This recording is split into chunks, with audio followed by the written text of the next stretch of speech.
ஆண்டவருடைய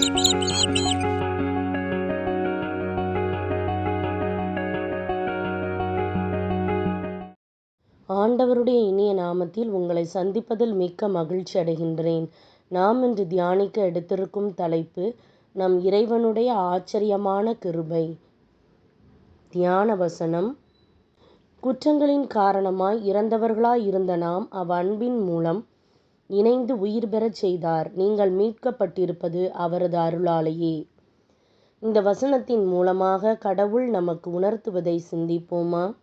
கிறிஸ்துவுக்குள் பிரியமானவர்களே, எபேசியர் 2:5 என்ற அருமையான வாக்குத்தத்தத்தை ஆண்டவர் இன்றைக்கு உங்களுக்கு தருகின்றார். அபாத்திரரான மக்களுக்கு கிடைக்கும் இறைவனுடைய ஆசீர்வாதம் கிருபையாகும். மனிதராகிய நாம் சுபாவத்தில் பரிசுத்தமானவர்கள் அல்ல. நாம் பாவம் செய்து பலமுறை தவறி இருக்கின்றோம். அவ்வாறு இறைவனுடைய இருதயத்தை புண்படுத்தி இருக்கின்றோம். ஆகவேதான் நாங்கள் அனைவரும் தீட்டானவர்கள் போல இருக்கின்றோம் என்று விவிலியம் கூறுகின்றது. நாம் இறை மகிமையற்றவர்களானதினால் நம்முடைய நீதியின் கிரியைகளை வெளிப்படுத்தினால் அவை அழுக்கான கந்தையாய் இருக்கின்றன. நாம் மிகவும் முயற்சித்தாலும் பலமுறை விழுந்திருக்கின்றோம். இறைவன் நம்முடைய அழுக்கான கந்தைக்கு பதிலாக நீதியின் சால்வையை நமக்கு தந்திருக்கின்றார். நாம் அவருக்குள் இறைவனுடைய நீதியாகும்படிக்கு பாவமறியாத அவரை நமக்காக பாவமாக்கினார். ஆகிலும் நான் இருக்கிறது தேவ கிருபையினாலே இருக்கின்றேன். அவர் எனக்கு அருளிய கிருபை விருதாவாய் இருக்கவில்லை. அவர்கள் எல்லாரிலும் நான் அதிகமாய் பிரயாசப்பட்டேன்.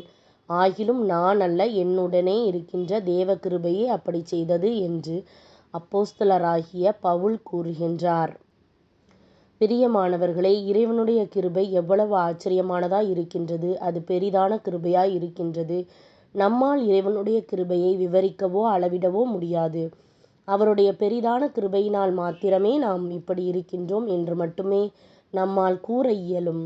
அவருடைய கிருபையினால் பாவத்திலிருந்து மீட்கப்பட்டோம், உபத்திரவத்திலிருந்து காக்கப்பட்டோம், வியாதியிலிருந்து சுகப்படுத்தப்பட்டோம் என்று நாம் தைரியமாக அறிக்கை செய்யலாம். இன்றைக்கு அதே கிருபை உங்கள் மேல் வருவதாக. ஆண்டவர் உங்களை மீட்பாராக. அவர் உங்களை நேசிப்பாராக. சிந்திப்போம், வாழ்வாக்குவோம். நாம் ஜெபிக்கலாமா? பரம தகப்பனே, நீர் அன்புடன் கொடுத்த இந்த வாக்குத்தத்தத்திற்காக உம்மை சோஸ்தரிக்கின்றேன். உம்முடைய அளவற்ற கிருபையினால் என்னை நிரப்பும். என்னுடைய நீதி அழுக்கான கந்தை என்ற உம்முடைய வசனம் கூறுகின்றது. என்னை உமது கிருபையினால் மீட்டருளும். என் மீது நீதியின் சால்வையை போர்த்தும். எல்லா உபத்திரவங்களினின்றும் பாவத்தினின்றும் என்னை விடுவித்தருளும். என் வாழ்க்கையில் உம் கிருபை பெரியதாய் விளங்குவதாக. எல்லா பாவங்களையும் சாதகமற்ற சூழ்நிலைகளையும் ஜெயிக்க உம்முடைய கிருபையை எனக்கு தந்தருள்வீராக. உம்முடைய ஆச்சரியமான கிருபையினால் என்னை மகா உயரங்களுக்கு உயர்த்துவீர் என்று அறிந்திருக்கின்றேன். இயேசுவின் நாமத்தில் ஜெபிக்கின்றேன். ஆமேன்.